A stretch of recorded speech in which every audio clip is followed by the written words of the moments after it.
Hi, this is Randal Schwartz, host of FLOSS Weekly. This week, Jonathan Bennett joins me. We're going to be talking about my two favorite subjects, Flutter and Invoice Ninja. You're not going to want to miss this, so stay tuned. FLOSS Weekly is brought to you from LastPass Studios. Securing every access point in your company doesn't have to be a challenge. LastPass unifies access and authentication to make securing your employees simple and secure. Check out lastpass.com/twit to learn more. Podcasts you love. From people you trust. This is Twit. This is FLOSS Weekly with Randal Schwartz and Jonathan Bennett.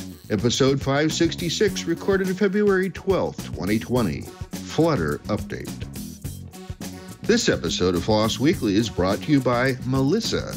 Bad data happens to good companies. That's why 10,000 businesses count on Melissa for clean, reliable address data. Get started today with 25,000 records cleaned for free. That's a $75 value at melissa.com/twit.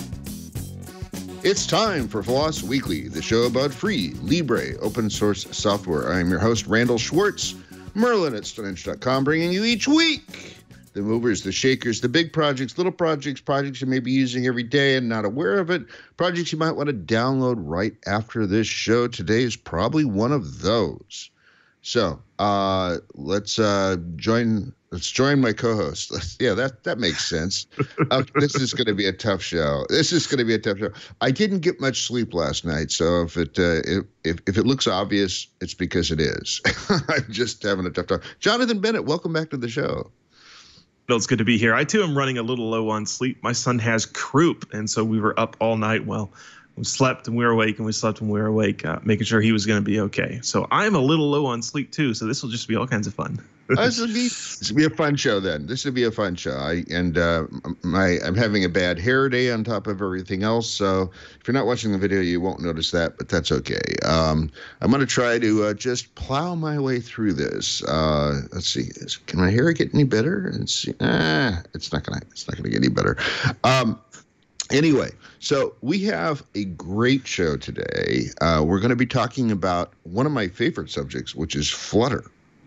And also Invoice Ninja. We had Hillel on about a year and a half ago, and he was talking to us. He does a podcast called It's All Widgets, which is really cool because Flutter is all widgets. So he talks to various people in the Flutter community, and we'll talk to him about the kinds of people he's been interviewing and stuff. So that should be pretty cool. But he was also on to talk about his really wonderful tool that he built called Invoice Ninja. He was on about a year and a half ago to talk about that. And Invoice Ninja is great. He gives it away for, I think, free. We'll have to ask him about that to see if he's still giving it away for free.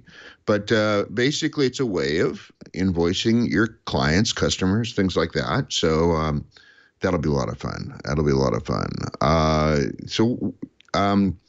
I've chatted a lot about Flutter on this show because I'm a Flutter, just a disclaimer here, I'm a Flutter Google developer expert, which means that I get to sponsor or promote myself as a Flutter expert. And I've been using Flutter. I've been talking about Flutter online and things like that for a while now. What do you know about either of these there, Jonathan? Well, of course, Flutter is on my list of things to next time I write an app to go sit down and finally learn it. I haven't gotten there yet. And then just taking a quick look at Invoice Ninja, it looks pretty slick. I'm curious whether it's built on top of one of the existing. Oh, let's see. I think it's not CRM. There's a term for the application space that sits in. Sure.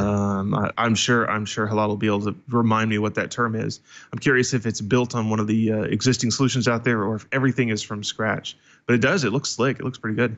before we get started, I have a very important message because this episode of FLOSS Weekly is brought to you by the leader in address verification, Melissa. Every address is covered from Adelaide, Australia to Zipacada, Colombia, and everywhere in between. We all know there's nothing good about bad data. It costs money, hurts sales, and decreases customer satisfaction. If bad addresses, duplicate records, and bouncing emails are hurting your business, isn't it time to come clean with Melissa? Delta Faucet, Z1 Motorsports, and Car2Go use Melissa. You should too. Delta Faucet was able to improve their call center processes with global address auto-completion.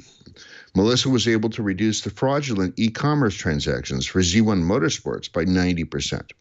Melissa provides a full spectrum of data quality protection for your customer data. Verify postal addresses, mobile numbers, and email addresses. Update the addresses of customers that have moved and eliminate duplicate records.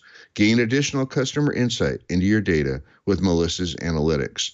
Easily build address verification and customer data validation into your custom application using Melissa's APIs, CRM cloud connectors, and e-commerce plugins, or upload your customer file for a quick data cleanse. Melissa is serious about securely managing your data. They continually undergo independent security audits to reinforce their commitment to data security, privacy, and compliance requirements.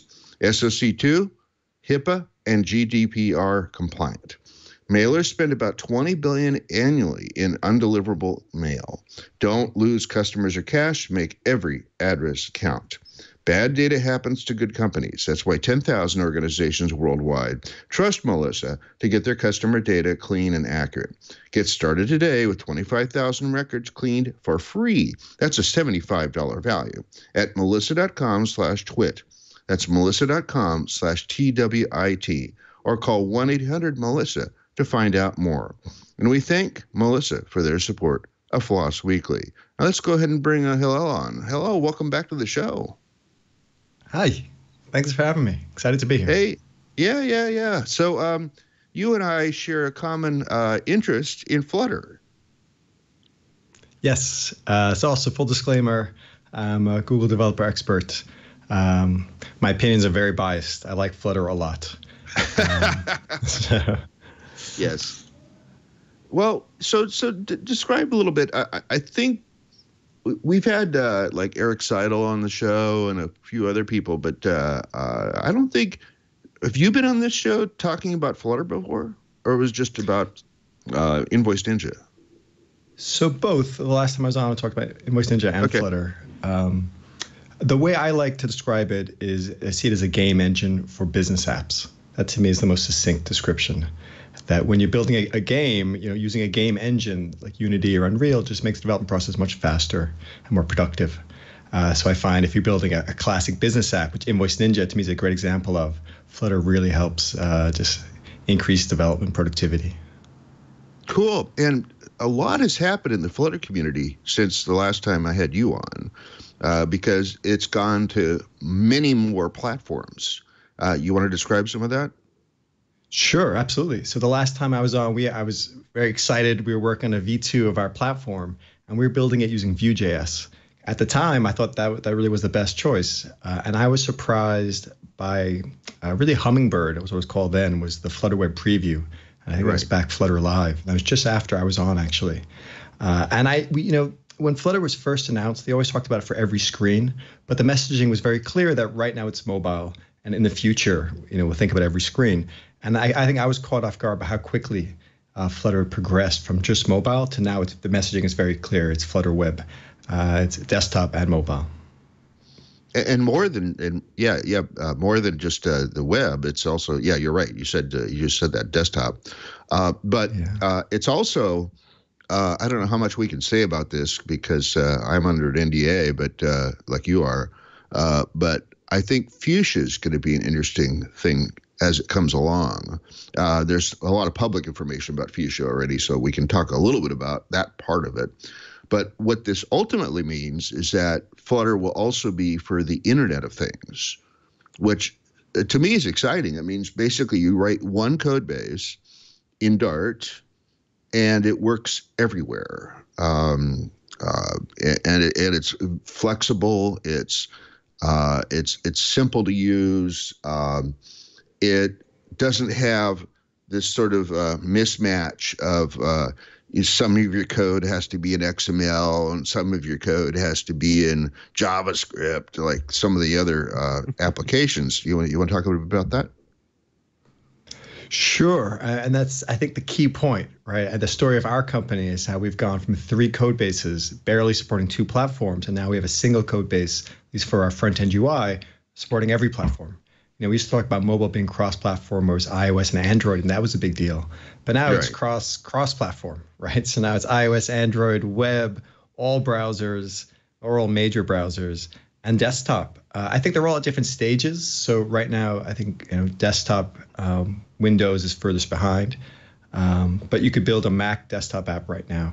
And so for our V2 code base, we're still going to have a back-end code base. We use Laravel, which I think is excellent, and we'll keep using it.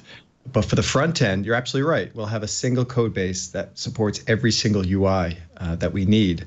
And I think there are other cross-platform solutions, but one thing that's lost oftentimes is they offer sharing your business logic, sharing your domain objects, but they don't necessarily share the UI. And as an app developer, that's the one thing I'm most interested in, is developing a single UI for all the platforms.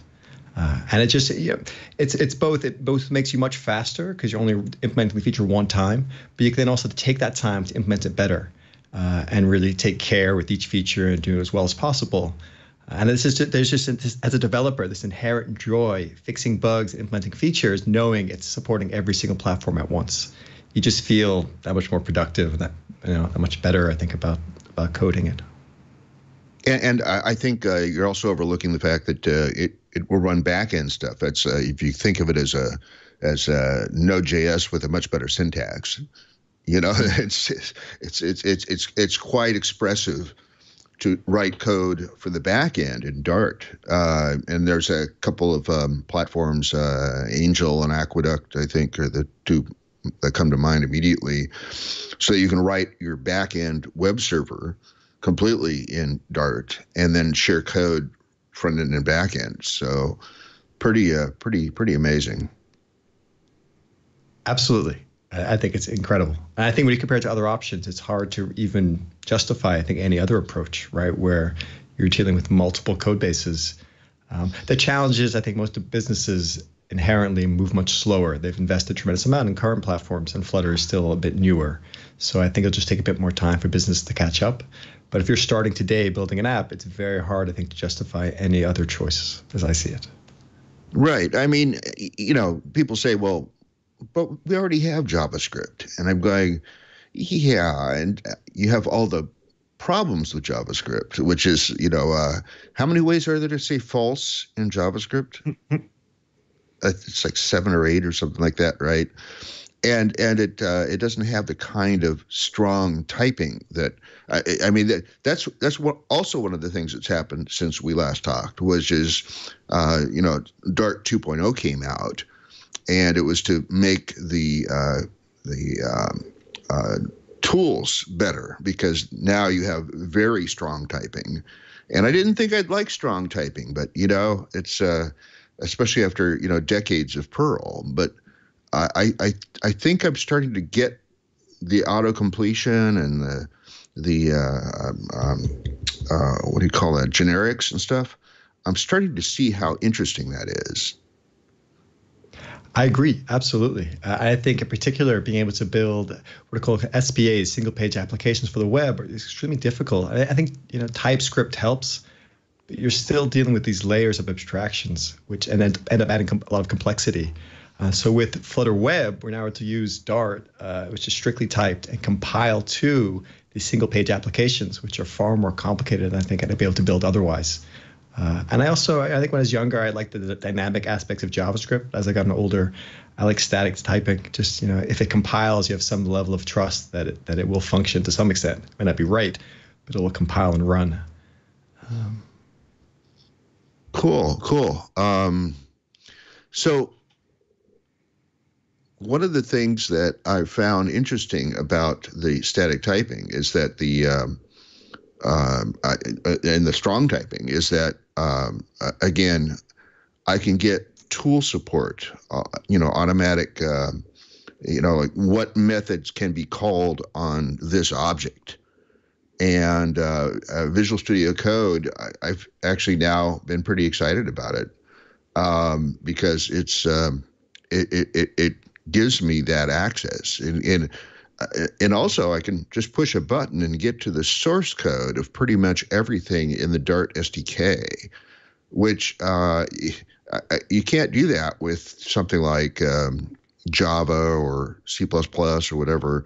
There's no access to that stuff, and that makes it so I can actually like go in and look at things, and go, how do they implement the round button methods, and I can just immediately access it. I think that's huge. As a developer, having that kind of access and being able to understand how it's functioning. Very often, if you run into edge cases or bugs, being able to read the code and understand how it's functioning enables you to then kind of determine how you should write your code.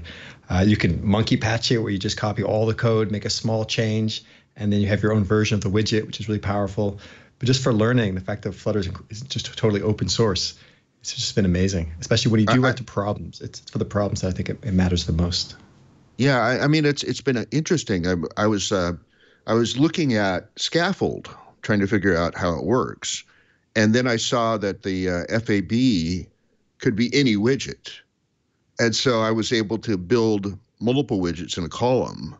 Although it's technically not right, you're supposed to only have a single FAB, but it is kind of fun, to be able to look at the source code and go, oh, that's just a widget. But it's like everything's a widget. It's widgets all the way down. I know that's where you get the name of your show. Who have you interviewed so far? Has there been some notable people? The show's been great. I don't know if I consider it a real podcast yet, but it's been fun. I think I'm kind of faking it as a developer. But the best part for me, I work from home. I don't get to talk to developers much. This is great. And so the podcast also, it's just been a chance to talk to people I would love to get a chance to talk to. And it's just this opportunity to kind of set up the conversations. Just recently, we spoke to Yiri from Supernova, who has a really interesting app that allows you to do visual-based layouts and convert to code. But we've done, I think this is the 33rd episode. So each guest, I think, has been great in their own way. It's a kind of combination of people who work for Google and then members of the community, and they just kind of share their own perspectives. But it's been great. It's just fun for me to just get to talk to these people. And yeah, I'm again, as I said earlier, I'm incredibly biased in favor of Flutter. I think it's brilliant and fascinating. So I just enjoy. I think the podcast is just an excuse for me to get to talk to these people. And I try to record it, release it. It's challenging as the not real podcaster. I think it's hard sometimes of finding the balance of speaking myself versus just asking questions. But it's been a lot of fun, and each of the guests have been great. Hey, I can't let Randal have all of the fun. And actually, we've got quite a conversation going in the chat room, and somebody asked one and said, this is actually for Randal. So user 0857, somebody jumping in with the web interface, says, why would you want to write the backend in Dart? Just because it makes sense for Flutter, does that mean it's good for a backend? Randal, that one's for you. Oh! Sorry, I didn't pick up context. I thought you were asking our guest.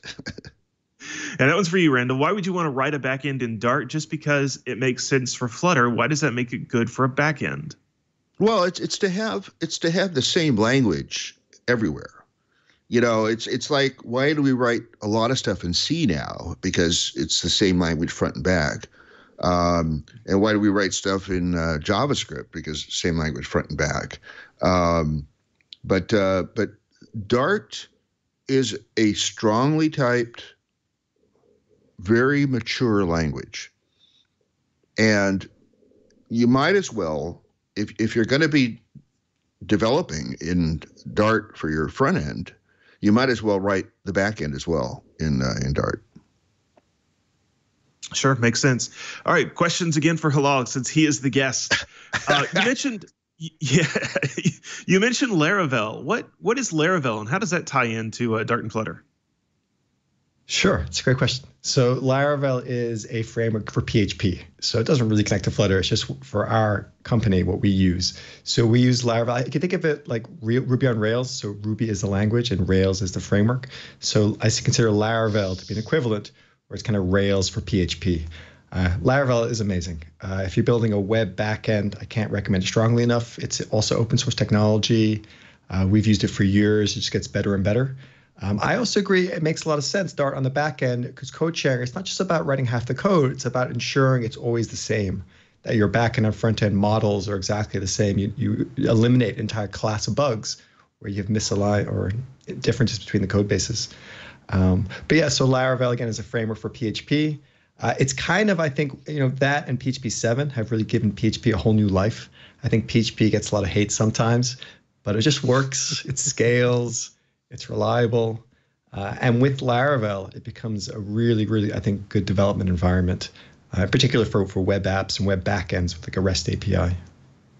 Yeah, I know a lot of us that started with C or have a big C background. PHP just feels familiar because so much of the things, so much of the syntax and just even what symbols are used is so similar to C.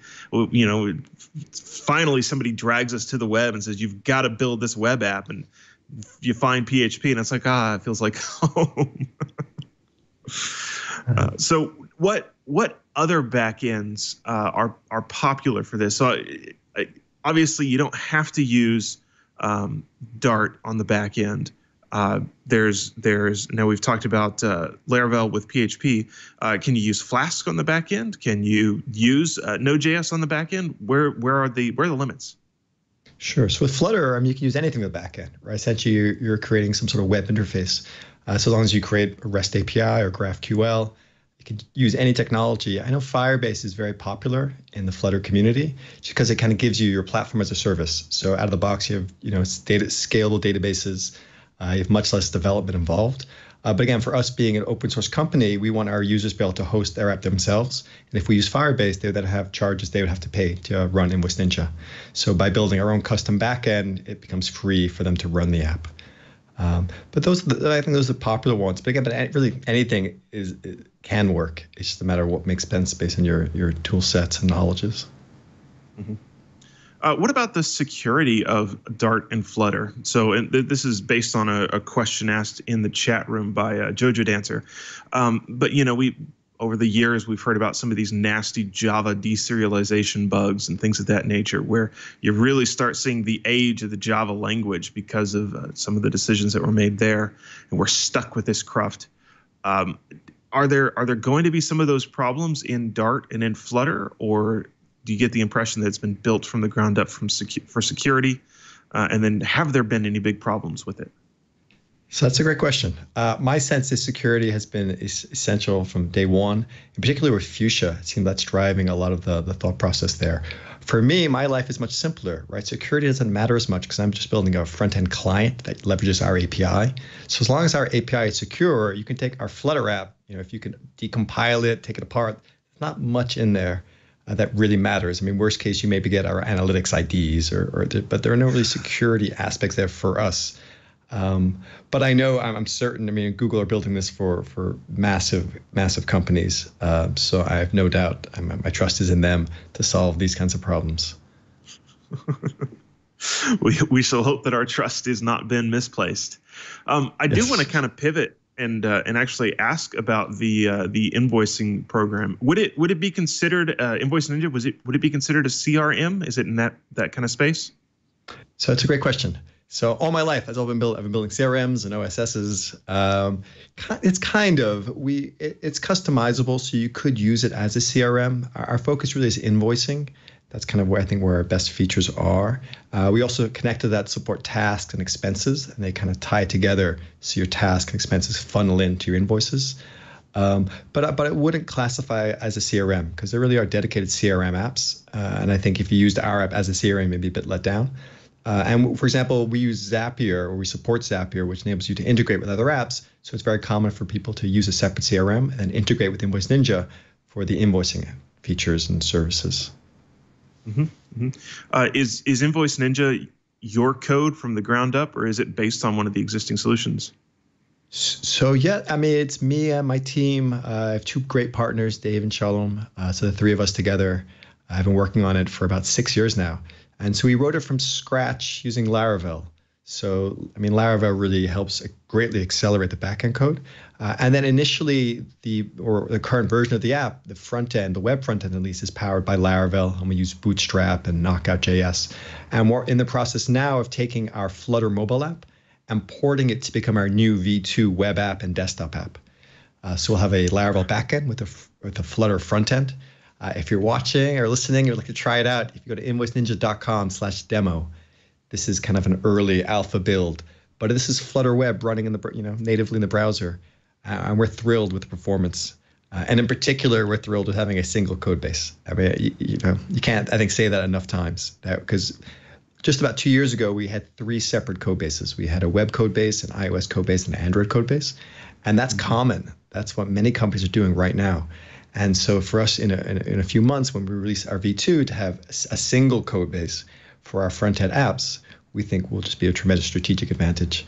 And as a developer, it's just fun. It's nice to be able to have a single code base and really make the best app possible. Looking at V2 versus V1, we're kind of getting a chance to reassess each feature and say, how can each feature individually be better? And then we're powered by this great technology, Flutter, which enables us to really easily implement our vision for the application. So you mentioned you had 3 code bases. Just thinking about it, it's like, wow, I bet some of these big companies have like 5 separate code bases: iOS, Android, web, Windows desktop, maybe a couple of code bases there to support older versions of it, and then one for the Mac. You got 5 different code bases, but you could potentially narrow that down to just a single one. What does that process look like? What are some of the pitfalls of taking a Flutter mobile app and making it work on the desktop and in the full-featured web? So that's a great question. It was very, very quick to get it simply load on the browser. That was a day, maybe 2 days to get the errors out, but it's not really functional or certainly not optimal. It's common to have a responsive layout where, depending on the size of the screen, you adapt the UI. For our specific use case, it's not common that users will resize the browser. What we care about is your initial login experience. You're either on your mobile device or you're on a desktop or a tablet. So with our app, we support 2 separate layouts. When you use it on mobile, you get kind of a typical layout where you have routes and you navigate through the app. Whereas when you use it on tablet or desktop or also in the browser, we have more kind of a master detail layout where you can have the navigation always on screen. And again, I think it's about optimizing the UI depending on what the available screen space. So fundamentally, it's all kind of one shared UI code base of UI elements. But we just kind of adapt it or lay it out a bit differently depending on the screen space available. All right. And then I was just reminded that there's another question from the chat room from, I believe, the Andromedan. I think Randal mentioned it, but Hillel, if you know, you can answer. What is an FAB? Floating action button. It's a material design concept. And it's that if you Inbox, I know, had it. I think Gmail also has it. It's that little circle with a plus, and you can use different actions. And the common convention is to have a single button there. For creation or for kind of your primary action. Got it. Now we know. So when you've got Dart and Flutter talking to a modern backend, is that going to be using WebSockets? So you can. We're not yet using sockets right now. We're doing everything just using a simple REST API, which isn't sockets, it's just HTTP protocol. But we are looking into adding sockets though also. It depends on your use case. We want sockets just for real-time notifications of changes to the database, especially when you have multiple users in the same account. But either are supported. These are kind of just generic technologies. Mm-hmm. Well, we're getting lots of questions in the chat room. I think we've hit upon an interesting topic to people. Jojo Answer says, one more question. When developed for a target platform, how native does it look? And I think the idea he's asking here is, does it look like somebody just packaged a browser and you're looking at a web page, or does it look like a native application? That's a great question. So there's different ways you can define the term native. So it may not look like an exact iOS app. It may look more out of the box, more like an Android app if you're comparing Android to iOS. But we like that because it gives our app a single look and feel across platforms. Mm-hmm. Then we take the same code and run it on the web. to me, I'm amazed by the fidelity and how similar it looks. It actually surprisingly is native on the web, where it's generating DOM elements where possible and canvas elements and input text fields. So it's strange as it is, it's native to the web. The best way to compare, at least for our application, is you can now try the web demo in invoiceninja.com/demo and compare that to our mobile app and see side by side how the mobile app compares to the web app. And we're incredibly impressed. It's far better than we were expecting. We, I guess, set ourselves up just the lower expectations in case it's not that good. Because our fallback plan is if the web version wasn't very good, we would have told our customers, well, use the desktop or the mobile version, which would be more optimized. But in practice, the web version is that good that we think many users will simply stick to the web version just because it's so accessible. There's a link and it's there. So hopefully I answer the question. So it's surprisingly accurate or between the different platforms. So your app will look the same on every platform. However, that might not be what the native version would look like. So it looks very, out of the box, very material, if you're familiar with kind of the Android look and feel. But you get that material look everywhere. Mm-hmm. There was another, one of the things that I do is I follow kind of the security beat over at Gde.com. And so this is on my mind because I just wrote about it. There was a big story, relatively big story about Electron and their desktop WhatsApp application that used Electron. And apparently there was a minor flaw that because the version of Electron that was used was so old, that minor flaw was able to turn into a full remote code execution.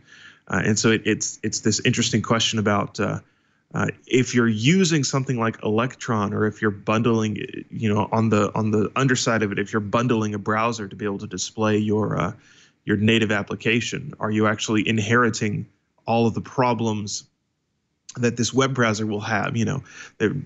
Inevitably there will be flaws found in the current versions of web browsers. So when you do a Flutter app on the desktop, a native Flutter app, is it actually just running a browser? Is it running Electron, or does it actually get compiled to native code? So my understanding is it compiles to native. The Mac OS version is the most advanced, and I believe that's because the Mac OS APIs are very similar to the iOS APIs. But it's not Electron. We use Electron Invoice Ninja. Electron's amazing, very powerful.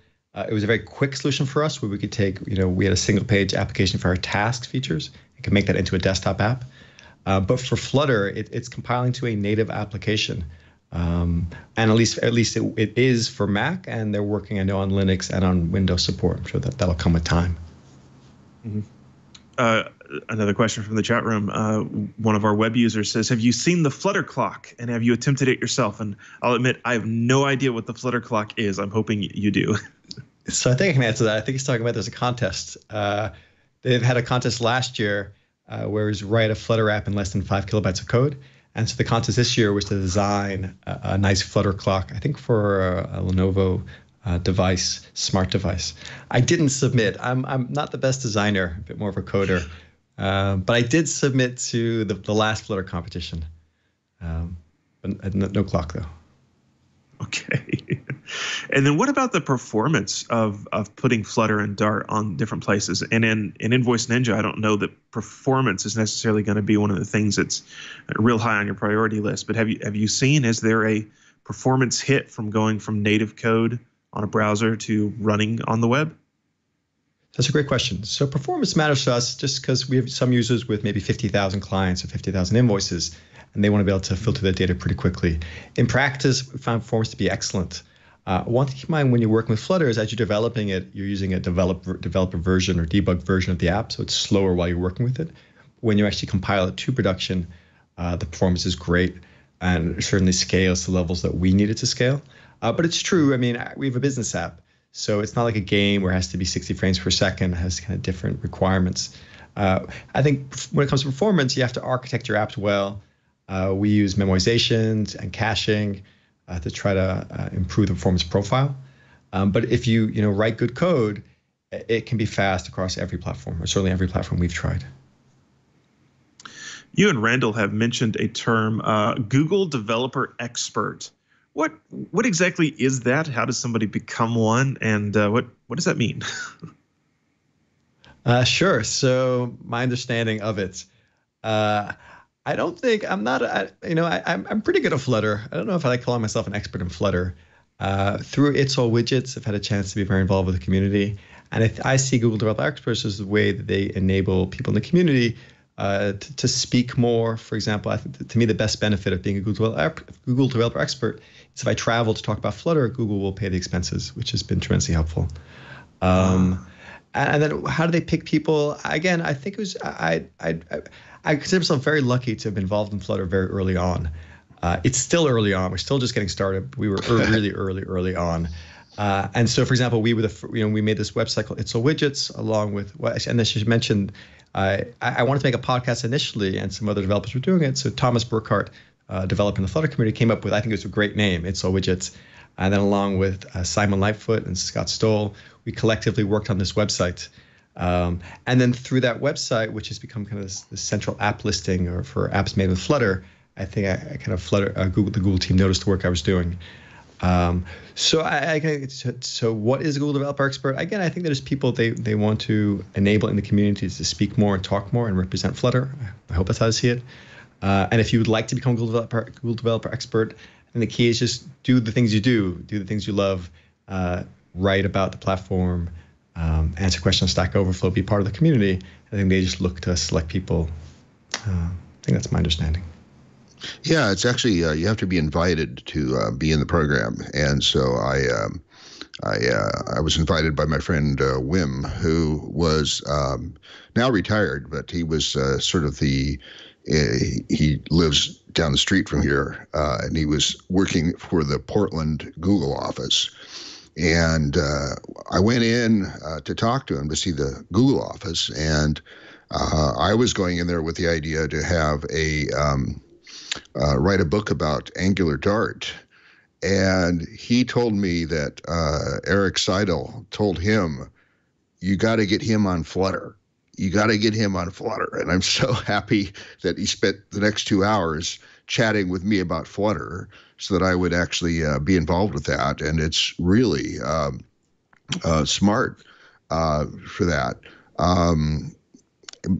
What's funny is we go through this interview process. I think you probably talked to 2 or 3 people at Google to figure out if you were going to be a GDE. And every one of them said, I'm supposed to ask you technical questions about Dart and Flutter, but I don't need to. It was like, okay. So I never got asked a single technical question in the entire interview process. So that was sort of funny because I actually sort of preempted him. I said, I put Perl on the map, and I'd like to do the same thing with Dart and Flutter. And they all said, "Oh, that's a great idea. That's a really great idea." So they didn't ask me. I was like, should I study up on Dart and Flutter? And no, they didn't ask me a single question for that. So that was pretty funny. But I think you said it already, Hillel, but let me make sure that it's emphasized. We're sort of the unpaid, except for our travel, the unpaid ambassadors for this area.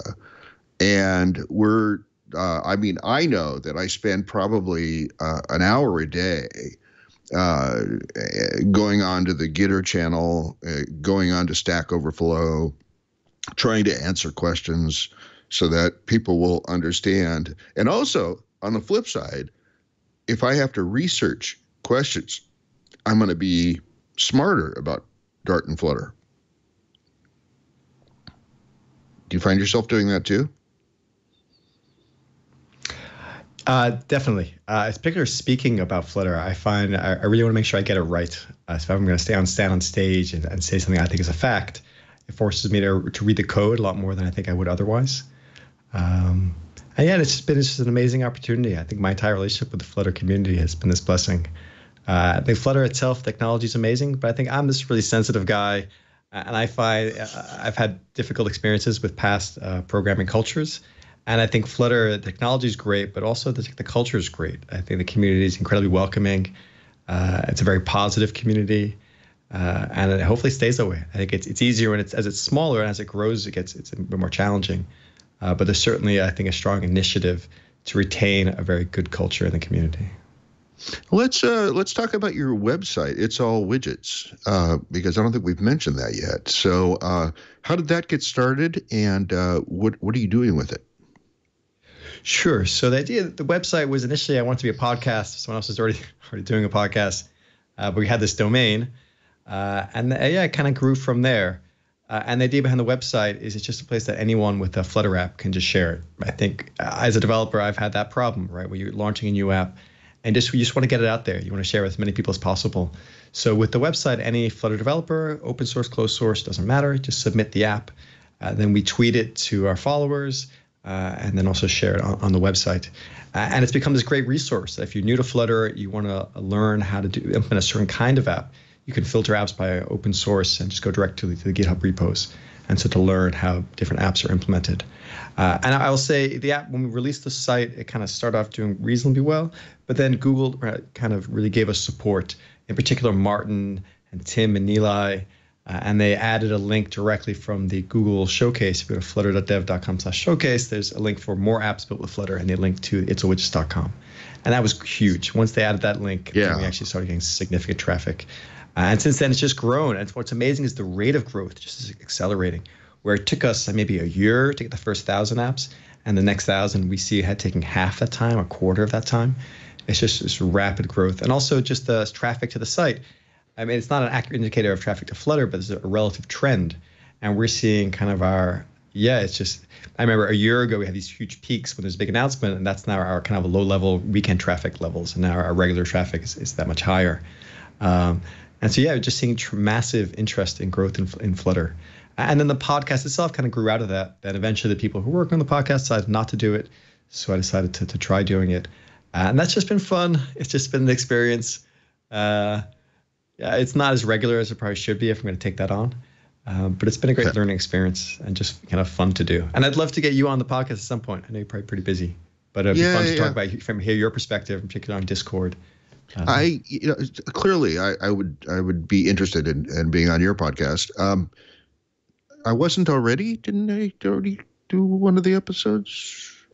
Maybe not. I've done so many things, it's kind of hard to tell. But the one thing I like about It's All Widgets is that you can check the box off that says open source, and it will only show you the ones that are sitting on GitHub somewhere. So if you need examples of how to build, good Flutter code, you can clearly look at those. Definitely, yeah. And I'll add, so we've grown out the site a little bit. We've added kind of additional sites. So it started off with just itsawidgets.com. We added these 3 additional sites. So we added flutterevents.com, which uses Meetup as a data source and looks for all Flutter-related events. And then when you go to itsawidgets.com, it'll actually try to match you and find nearby events on meetup.com and show you as a banner ad a nearby Flutter event, try to get more people at the events. And then we have another site called flutterpro.com, which takes the events, the apps, and along with the 4th site, flutterx.com, which is resources from Flutter Weekly, and creates these automatic profiles. So it's a way of kind of showing it from the developer perspective. So these 4 sites kind of work together. To me, it's all built with Laravel. It's just, it's what I do for fun. When I fall in love with things, I build websites. I have this pattern of doing that. And it's nice to me. It's a lot of it kind of runs on its own. It's kind of just connecting different data feeds. And it's cool just seeing it grow and kind of come to life. Hello, can't let Randal have all the fun. I've got notes here that we haven't covered yet. Something called Mudeo. What is that? Yes, I'd love to talk Mudeo. So that's a completely random project. So I touched on it a little bit. So you talked about the clock contest. So before the clock contest, there was the previous contest for a 5 kilobyte Flutter app. And so I made this small little music recorder. I'm a part-time musician. I love music. I have a hard time making money in music, or making a living in music, that's for sure. Yeah. But I've always tried to develop software related to it. And so the idea behind Mudeo is it enables you to very easily record multiple tracks and then share those tracks as a GitHub-style code base, if that's one way of putting it. So with Mudeo, anyone using the app, and the app is all written in Flutter and is fully open source, anyone can record a track or multiple tracks, and someone else can take that song and fork it and add their own tracks or remove tracks, change the mix. And then it supports bouncing. So you can take your existing tracks and bounce them down if you know music, and it supports infinite recursion. So you can create these very complex video songs. And it's been fun. It's been great working. I think Flutter is really well suited for these kinds of apps. But most of my Flutter code is for Invoice Ninja, which is great. It's my job. But invoicing can be a bit boring sometimes when you're talking about coding. Whereas Mudeo is music, right? It's music video. It's been really interesting. I'll say that the challenges we've seen, to be very transparent, one is that talking to musicians, a lot of musicians, their real recording gear is desktop gear. So we're hoping that once Flutter Web has better support for the camera, we can take our mobile app and make it a Flutter Web app, which might open it up to more users. And then also, it's just hard to get people to install mobile apps, right? Who installs mobile apps anymore? People are really, I think it's a much harder push than it used to be. So I think also having it as a web app will make it much more accessible and easier to share. So it's kind of one of my back burner ideas is get to take what we built so far. But if you're curious to try out the app, you can go to mudeo, mudeo.app, and that'll take you to actually the app listing on its all widgets. And then on Twitter, you can see a lot of example songs. So as people share music, it's automatically tweeted to the Twitter account. And that's the idea. So it's cool to get to kind of jam with people virtually. I'd like to record more music with the app myself, but I find I'm often just coding the app rather than using the app. But that is Mudeo. So if you're listening to this podcast and you're a musician and you're curious about the app, please try it out. It'd be great to get a chance to jam with you. If that continues development, we may have to have you back to talk about that. That sounds really interesting. I'm thinking of like 5 different questions I can ask about Mudeo, and it's like, no, that's not what we're here to talk about. Go ahead. You say it's often pushed to the side. I find it's really nice to have a chance to talk about Mudeo. I'm very busy with Invoice Ninja. I'm always trying to promote Invoice Ninja, so nice to get a chance to promote Mudeo a bit. But it's challenging, right? I think a music app is much harder to sell these days. I think invoicing is something everyone really needs, whereas people don't necessarily need, or they don't necessarily yet know that they need Mudeo. But hopefully they'll figure it out. Yes. And then the last note I have here that I need to ask you about is apparently you're doing a talk at the Mobile World Congress. Give us a commercial for that. Sure. Another amazing opportunity from the Flutter community. I thank Martin and Anjan for asking me, but they've asked me to show what we're doing at Invoice Ninja with Flutter Web in particular. So I mentioned earlier this link, invoiceinja.com/demo, and you can see again what I mentioned earlier, this idea of having one code base support 3 platforms. So I've given a short amount of time to present kind of the quick story of Invoice Ninja, some of the points talked about on this podcast, but in particular, just the massive impact choosing Flutter has had on our development and continues to have, and how it will play a major role going forward with Flutter Web. So I'm a bit nervous about it. I like to talk, but Mobile Congress is a bit larger stage than I'm used to. But I'm very appreciative to have the opportunity, and I'm excited about it. All right. And then as we wrap up the show each week, there are some questions that we have to ask, or the chat room yells at us, literally. Randal will get most of those, but one of them is mine. Blockchain. Do you do anything with blockchain? Do you use blockchain in Invoice Ninja? So we do support. We did support, I should say. Well, we support BitPay. So BitPay provide Bitcoin support. We also spent a lot of time working with Stripe with their Bitcoin implementation, but they actually disabled it, which was just a bit frustrating after we spent a while getting it working. And then I myself, I'm more fascinated by blockchain than by Bitcoin, but I've never been a Bitcoin person. But it's fascinating. I definitely like watching it. Mm-hmm. Excellent. All right, I think that's it from me. I'll kick it back over to Randal. Sorry for the rough handoff, but Randal, go. Sure. Well, I can handle almost anything except I'm going to sleep my way through it this week. It's been tough. It's been very tough. Which I appreciate you taking the big mic more often than I had it today, so it was nice. 2 final questions. Let's see if there's only 2. Yeah, there's only 2, I guess. What's your favorite text editor? So Emacs Vim, it's Vim, but I don't use Vim as much. I kind of use Vim when I have to if I'm doing server stuff. Daily, I use Android Studio now for Flutter. And VS Code's great also. But between the two, I find Android Studio is kind of my daily driver. Yeah, VS Code I found is amazingly quick, much more so than Android Studio. I tell you, anything in Java is already slow. So the fact that VS Code is, the VS Code is free out of Microsoft. Imagine that. I mean, when would we have been saying that, 20 years ago? Not at all. So it's just pretty amazing. And your favorite scripting language? Are you using what's the name of that scripting thing that Dart has? Is D script or something? So right, I haven't used that much. I kind of have this bias to PHP for scripting, just because I've been using it for so many years that I just know it just works. And I like Bash shell scripting. Right, it just runs everywhere. I find that to be a good choice. Yeah. The original PHP was written in Perl back in the day. I used to love Perl. I mean, Perl's a great language, but I think it just people kind of moved out a bit since then. But back then, right, it was ASP was a choice, but ASP was very expensive to run. The servers were expensive. So Perl and PHP were both great choices. And is there anything we didn't ask you that you want to make sure our audience is aware of before we let you go? I think that's it. I think we covered everything. Again, I really appreciate you having me on. Thank you so much. This was a lot of fun. I find especially having a podcast for a while and asking lots of other people questions, it's been nice to have the chance to kind of share the stuff I've been working on.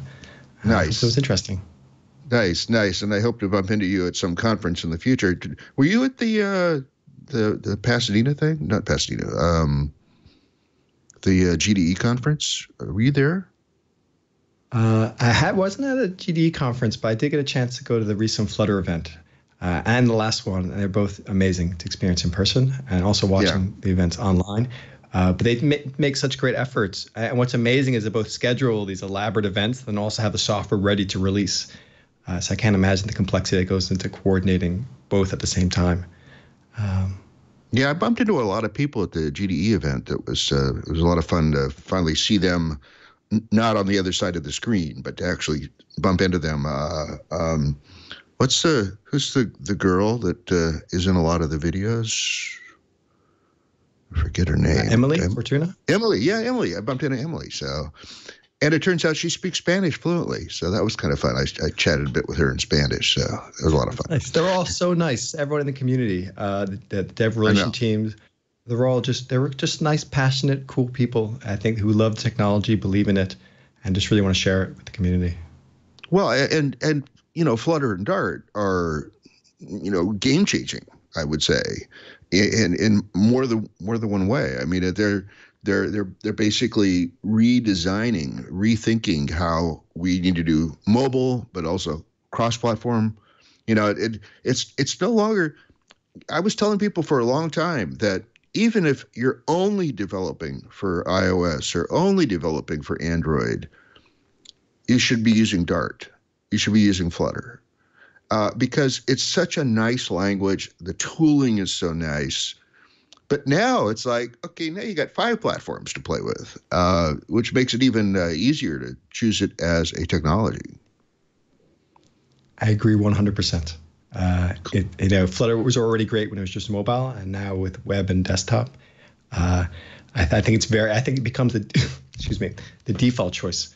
I think you have to be convinced to use something else other than Flutter, just because, again, I agree. I've made the same statement that just for a single platform, you probably want to use Flutter.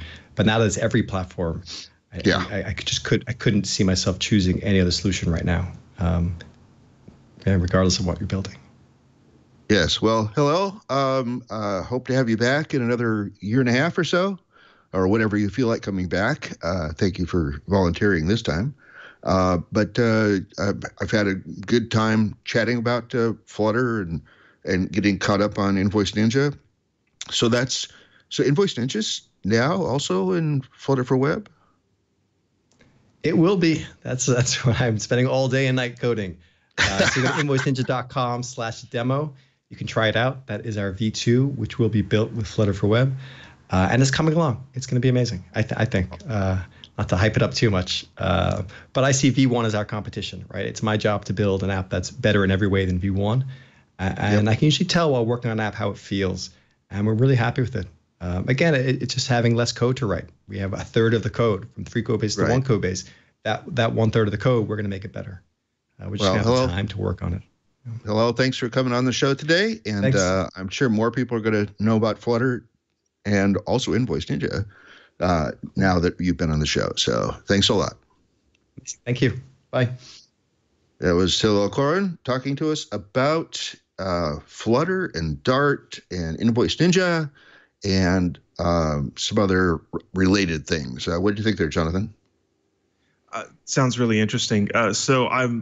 We talked about so many different things. Our wrap up is going to be a bit scattered. The Google Developer Expert, that's pretty cool. I didn't know that that's how that worked. They pay your travel. That's really neat. And then again, every time we talk about Dart and Flutter, I'm overwhelmed by the feeling of, oh man, I need to go learn this and start using it, and I haven't done it yet. One of these days I'll come into a show and say, I did it, Randal, I did it. I finally went out and built something in Flutter. But today is not that day. Mudeo sounds really interesting. We need to get him back on here in a few months to talk about Mudeo, because that is really interesting. It's some of the lessons from Git applied to music, which I don't think I've ever heard anybody do before. So that would be fun to talk about. Really interesting guy. Enjoyed talking to Hillel today. Yeah, smart guy. I like when we have smart guys on.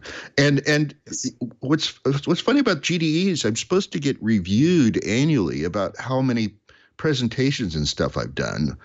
And I've really been to no conferences on behalf of Flutter. So, but they know me. They know that I'm hanging out every day on Gde, which is their chat room, and also that I'm answering questions on Stack Overflow all the time. So I think I don't have a chance of getting fired yet. So we'll see.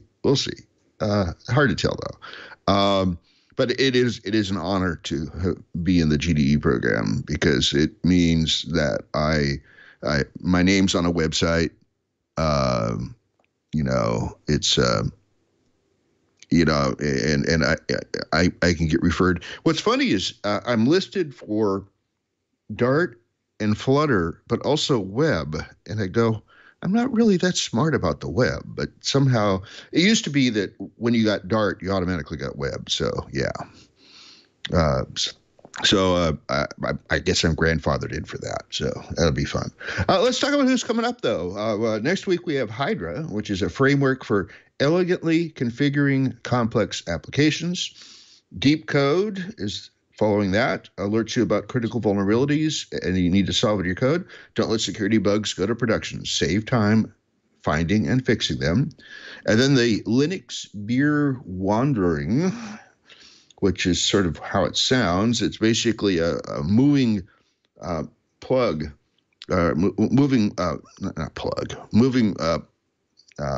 crawl about Linux. So that's kind of cool. So they're going to go to various places I believe in Germany. NetData is a distributed real-time performance and health monitoring for systems and applications.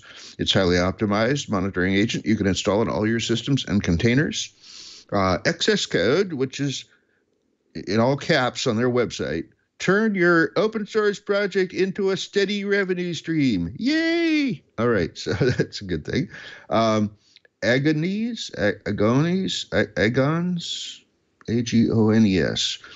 host, run, and scale dedicated game servers on Kubernetes. That should be kind of fun.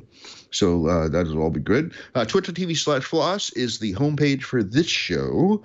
And if you have anybody on that list that's linked from there that you want to be on the show, well, if you have anybody that's not on that list that you want to be on the show, boy, I got to go back to bed.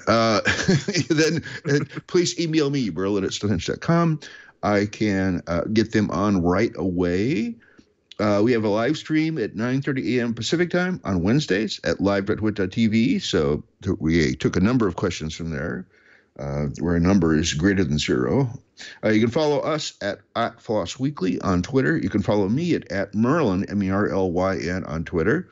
And you can join us at the forum at twit.community. There's a dedicated space for Floss Weekly there. Almost as soon as the show is published, there's a new thread started for this show. Like there'll be probably one up in a couple of hours as soon as it gets published. Also, I am told by the head office to talk about it's time for Twit's annual audience survey, and we want to hear from you. It only takes 5 minutes.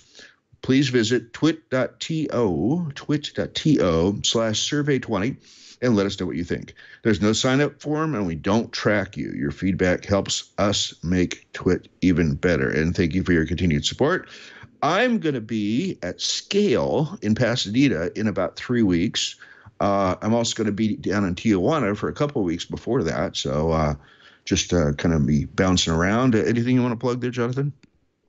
Not exactly a plug. We actually have some breaking news that the Home Office just called into us. Our guest was scheduled to speak at Mobile World Conference. Mobile World Conference has been canceled this year due to coronavirus. Ooh,